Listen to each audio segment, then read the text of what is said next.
La tercera resignación. Gabriel García Márquez. Allí estaba otra vez, ese ruido. Aquel ruido frío, cortante, vertical, que ya tanto conocía, pero que ahora se le presentaba agudo y doloroso, como si de un día a otro se hubiera desacostumbrado a él. Le giraba dentro del cráneo vacío, sordo y punzante. Un panal se había levantado en las 4 paredes de su calavera. Se agrandaba cada vez más en espirales sucesivos y le golpeaba por dentro, haciendo vibrar su tallo de vértebras con una vibración destemplada, desentonada, con el ritmo seguro de su cuerpo. Algo se había desadaptado en su estructura material de hombre firme, algo que las otras veces había funcionado normalmente y que ahora le estaba martillando de cabeza por dentro con un golpe seco y duro, dado por unos huesos de mano descarnada, esquelética, y le hacía recordar todas las sensaciones amargas de la vida. Tuvo el impulso animal de cerrar los puños y apretarse la sien brotada de arterias azules, moradas, con la firme presión de su dolor desesperado. Hubiera querido localizar entre las palmas de sus 2 manos sensitivas el ruido que le estaba dañando a punta de diamante. Un gesto de gato doméstico contrajo sus músculos cuando lo imaginó perseguido por los rincones atormentados de su cabeza caliente, desgarrada por la fiebre. Ya iba a alcanzarlo. No, el ruido tenía la piel resbaladiza, intangible casi. Pero él estaba dispuesto a alcanzarlo con su estrategia bien aprendida y apretarlo larga y definitivamente con toda la fuerza de su desesperación. No permitiría que penetrara otra vez por su oído, que saliera por su boca, por cada uno de sus poros o por sus ojos que se desorbitarían a su paso y se quedarían ciegos mirando la huida del ruido desde el fondo de su desgarrada oscuridad. No permitiría que le estrujara más sus cristales molidos, sus estrellas de hielo contra las paredes interiores del cráneo. Así era el ruido aquel. Pero le era imposible apretarse las sienes. Sus brazos se habían reducido y eran ahora los brazos de un enano. Unos brazos pequeños, regordetes, adiposos. Trató de sacudir la cabeza. La sacudió. El ruido apareció entonces con mayor fuerza dentro del cráneo que se había endurecido, agrandado y que se sentía atraído con mayor fuerza por la gravedad. Estaba pesado y duro aquel ruido, tan pesado y duro que de haberlo alcanzado y destruido habría tenido la impresión de estar deshojando una flor de plomo. Había sentido ese ruido las otras veces, con la misma insistencia. Lo había sentido, por ejemplo, el día en que murió por primera vez, cuando ante la vista de un cadáver se dio cuenta de que era su propio cadáver. Lo miró y se palpó. Se sintió intangible, inespacial, inexistente. Él era verdaderamente un cadáver y estaba sintiendo ya, sobre su cuerpo joven y enfermizo, el tránsito de la muerte. La atmósfera se había endurecido en toda la casa como si hubiera sido rellena de cemento, y en medio de aquel bosque, en el que había dejado los objetos como cuando era una atmósfera de aire, estaba él, cuidadosamente colocado dentro del ataúd de un cemento duro pero transparente. Aquella vez, en su cabeza estaba también ese ruido. Qué lejanas y qué frías sentía las plantas de sus pies. Allá en el otro extremo del ataúd, donde habían puesto una almohada, porque la caja le quedaba demasiado grande y hubo que ajustarlo, adaptar el cuerpo muerto a su nuevo y último vestido. Lo cubrieron de blanco y alrededor de su mandíbula apretaron un pañuelo. Se sintió bello, envuelto en su mortaja, mortalmente bello. Estaba en su ataúd listo a ser enterrado y sin embargo él sabía que no estaba muerto, que si hubiera tratado de levantarse lo hubiera hecho con toda facilidad, al menos espiritualmente. Pero no valía la pena. Era mejor dejarse morir allí, morirse de muerte, que era su enfermedad. Hacía tiempo que el médico había dicho a su madre secamente: «Señora, su niño tiene una enfermedad grave. Está muerto». Sin embargo, prosiguió, haremos todo lo posible por conservarle la vida más allá de su muerte. Lograremos que continúen sus funciones orgánicas por un complejo sistema de autonutrición. Solo variarán las funciones motrices, los movimientos espontáneos. Sabremos de su vida por el crecimiento que continuará también normalmente. Es simplemente una muerte viva, una real y verdadera muerte. Recordaba las palabras pero confundidas. Tal vez no las oyó nunca y fue creación de su cerebro cuando subía la temperatura en las crisis de la fiebre tifoidea. Cuando se sumergía en el delirio, cuando leía la historia de los faraones embalsamados, al subir la fiebre, él mismo se sentía protagonista de ella. Allí había empezado una especie de vacío en su vida. Desde entonces no podía distinguir, recordar cuáles acontecimientos eran parte de su delirio y cuáles de su vida real. Por tanto, ahora dudaba. Tal vez el médico nunca habló de esa extraña muerte viva. Es ilógica, paradojal, sencillamente contradictoria. Y eso lo hacía sospechar ahora que efectivamente estaba muerto de verdad, que hacía 18 años que lo estaba. Desde entonces, en el tiempo de su muerte tenía 7 años, su madre le mandó a hacer un ataúd pequeño, de madera verde, un ataúd para un niño. Pero el médico ordenó que le hicieran una caja más grande, una caja para un adulto normal, pues aquella podría atrofiar el crecimiento y llegaría a ser un muerto deforme o un vivo anormal. O la detención del crecimiento impediría darse cuenta de la mejoría. En vista de aquella advertencia, su madre le hizo construir un ataúd grande para un cadáver adulto y le colocó 3 almohadas a los pies con el fin de ajustarlo. Pronto empezó a crecer dentro de la caja, de tal manera que cada año podían sacarle un poco de lana a la almohada extrema para darle margen al crecimiento. Había pasado así media vida. 18 años, ahora tenía 25, y había llegado a su estatura definitiva, normal. El carpintero y el médico se equivocaron en el cálculo e hicieron el ataúd medio metro más grande. Supusieron que él tendría la estatura de su padre, que era un gigante semibárbaro. Pero no fue así. Lo único que de él heredó fue la barba poblada, una barba azul, espesa, que su madre acostumbraba a arreglar para verlo decentemente dentro de su ataúd. Esa barba le molestaba terriblemente en los días de calor. Pero había algo que le preocupaba más que ese ruido. Eran los ratones. Precisamente cuando niño, nada había en el mundo que le preocupara más, que le produjera más terror que los ratones. Y eran precisamente esos animales asquerosos los que habían acudido al olor de las bujías que ardían a sus pies. Ya habían roído sus ropas y sabía que muy pronto empezarían a roerlo a él, a comerse su cuerpo. Un día pudo verlos. Eran 5 ratones lucios, resbaladizos, que subían a la caja por la pata de la mesa y lo estaban devorando. Cuando su madre lo advirtiera, no quedaría ya de él sino los escombros, los huesos duros y fríos. Lo que más horror le producía no era exactamente que se lo comieran los ratones. Al fin y al cabo, podría seguir viviendo con su esqueleto.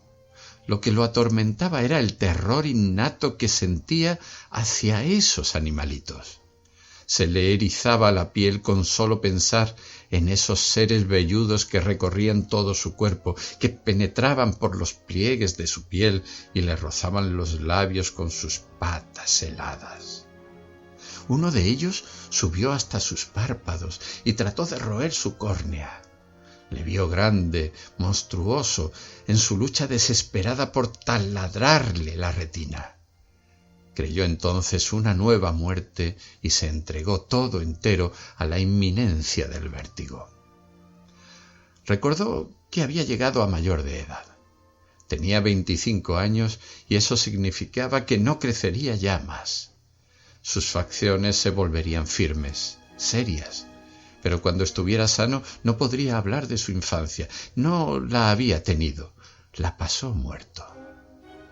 Su madre había tenido rigurosos cuidados durante el tiempo que duró la transición de la infancia a la pubertad. Se preocupó por la higiene perfecta del ataúd y de la habitación en general. Cambiaba frecuentemente las flores de los jarrones y abría las ventanas todos los días para que penetrara el aire fresco. Con qué satisfacción miró la cinta métrica en aquel tiempo, cuando después de medirlo comprobaba que había crecido varios centímetros. Tenía la maternal satisfacción de verlo vivo. Cuidó asimismo de evitar la presencia de extraños en la casa. Al fin y al cabo, era desagradable y misteriosa la existencia de un muerto por largos años en una habitación familiar. Fue una mujer abnegada, pero muy pronto empezó a decaer su optimismo. En los últimos años la vio mirar con tristeza la cinta métrica. Su niño no crecía ya más. En los meses pasados no progresó el crecimiento 1 milímetro siquiera. Su madre sabía que iba a ser difícil ahora encontrar la manera de advertir la presencia de la vida en su muerto querido. Tenía el temor de que una mañana amaneciera realmente muerto y tal vez por eso aquel día él pudo observar que se acercaba a su caja discretamente y olfateaba su cuerpo. Había caído en una crisis de pesimismo. Últimamente descuidó las atenciones y ya ni siquiera tenía la precaución de llevar la cinta métrica. Sabía que ya no crecería más. Y él sabía que ahora estaba realmente muerto. Lo sabía por aquella apacible tranquilidad con que su organismo se dejaba llevar. Todo había cambiado intempestivamente. Los latidos imperceptibles que sólo él podía percibir se habían desvanecido ahora de su pulso. Se sentía pesado, atraído por una fuerza reclamadora y potente hacia la primitiva sustancia de la tierra. La fuerza de gravedad parecía atraerlo ahora con un poder irrevocable. Estaba innegable, pero estaba más descansado así.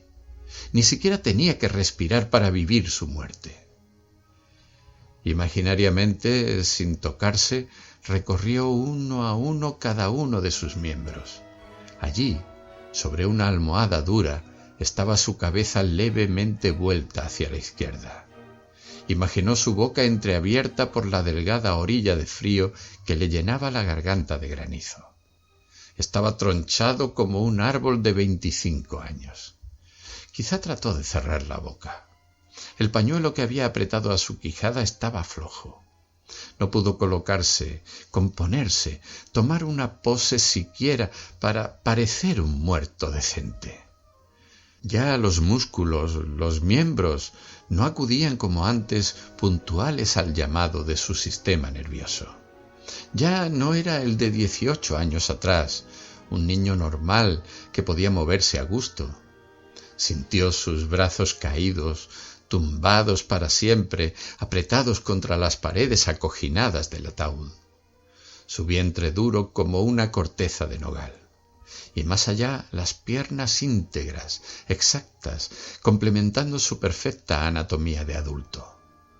Su cuerpo reposaba con pesadez, pero apaciblemente, sin malestar alguno, como si el mundo se hubiera detenido de repente y nadie interrumpiera el silencio, como si todos los pulmones de la tierra hubieran dejado de respirar para no interrumpir la liviana quietud del aire. Se sentía feliz como un niño boca arriba sobre la hierba fresca y apretada, contemplando una nube alta que se aleja por el cielo de la tarde. Era feliz, aunque sabía que estaba muerto, que reposaba para siempre en la caja recubierta de seda artificial. Tenía una gran lucidez. No era como antes, después de su primera muerte, en que se sintió embotado, bruto. Las 4 bujías que habían puesto en derredor suyo y que eran renovadas cada 3 meses empezaban a agotarse nuevamente, precisamente cuando iban a ser indispensables. Sintió la vecindad de la frescura en las violetas húmedas que su madre había llevado aquella terrible mañana. La sintió en las azucenas, en las rosas, pero toda aquella terrible realidad no le causaba ninguna inquietud. Al contrario, era feliz allí, solo con su soledad. ¿Sentir miedo después? ¿Quién sabe? Era duro pensar en el momento en que el martillo golpeara los clavos sobre la madera verde y crujiera el ataúd bajo la esperanza segura de volver a ser árbol. Su cuerpo, atraído ahora con mayor fuerza por el imperativo de la tierra, quedaría ladeado en un fondo húmedo, arcilloso y blanco, y allá arriba, sobre 4 metros cúbicos, se irían apagando los últimos golpes de los sepultureros. No, allí tampoco sentiría miedo. Eso sería la prolongación de su muerte, la prolongación más natural de su nuevo estado. No quedaría ya ni un grado de calor en su cuerpo. Su médula se habría enfriado para siempre y unas estrellitas de hielo penetrarían hasta el tuétano de sus huesos. Qué bien se acostumbraría a su nueva vida de muerto.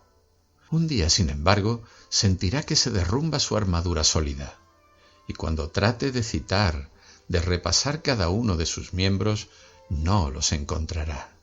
Sentirá que no tiene forma exacta definida y sabrá resignadamente que ha perdido su perfecta anatomía de 25 años y que se ha convertido en un puñado de polvo sin forma, sin definición geométrica, en el polvillo bíblico de la muerte. ¿Acaso sienta entonces una ligera nostalgia de no ser un cadáver formal, anatómico, sino un cadáver imaginario, abstracto, armado únicamente en el recuerdo borroso de sus parientes?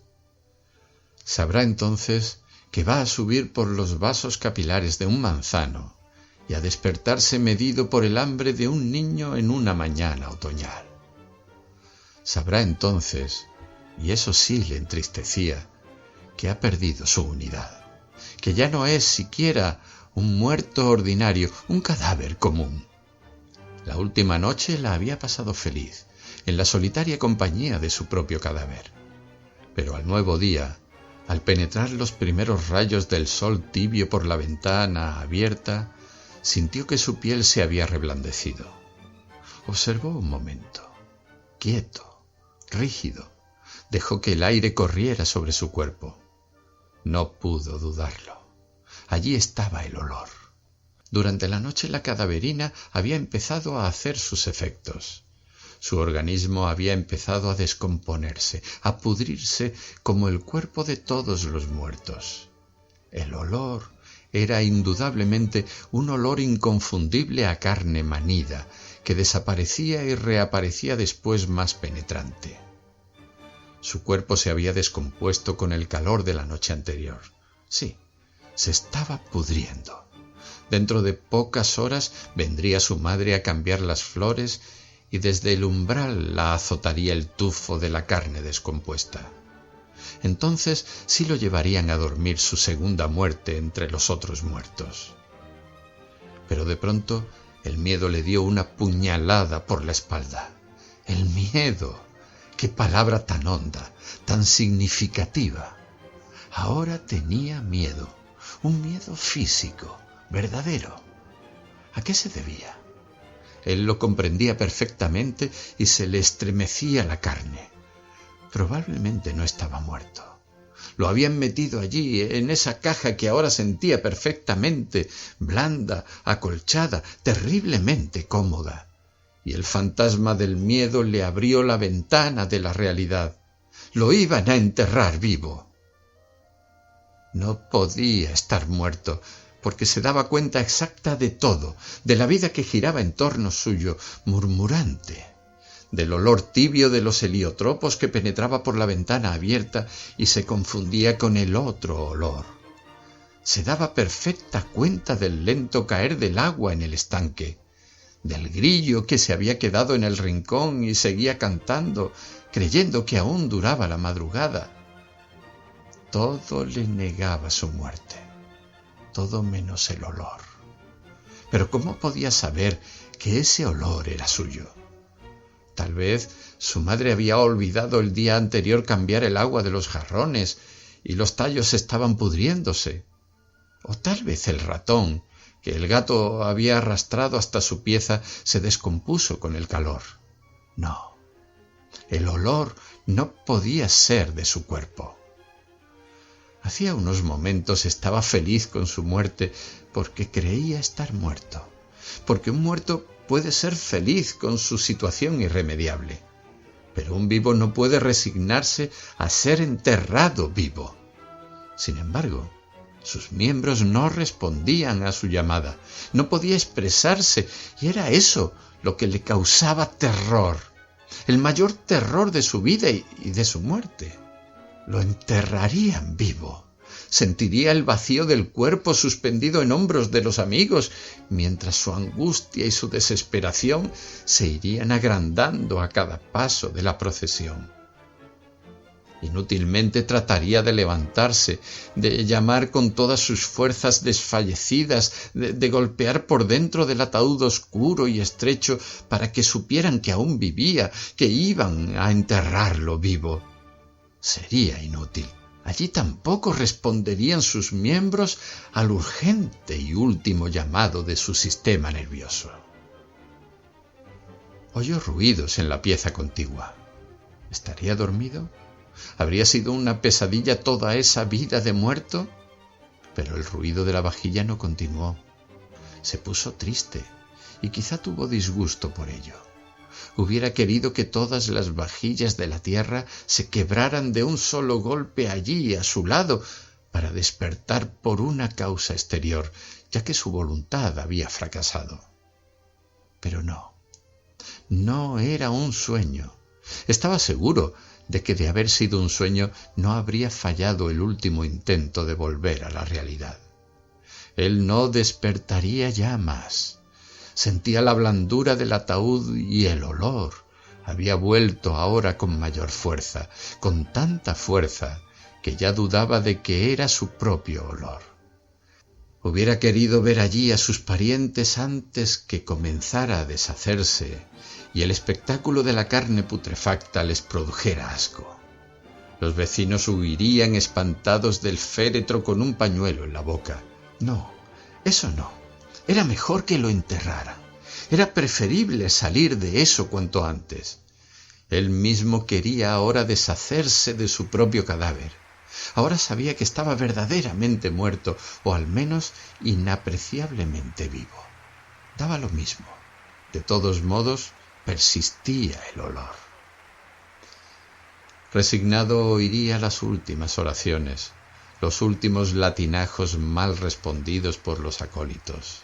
El frío lleno de polvo y de huesos del cementerio penetrará hasta sus huesos y tal vez disipe un poco ese olor. Tal vez, quién sabe, la inminencia del momento le haga salir de ese letargo.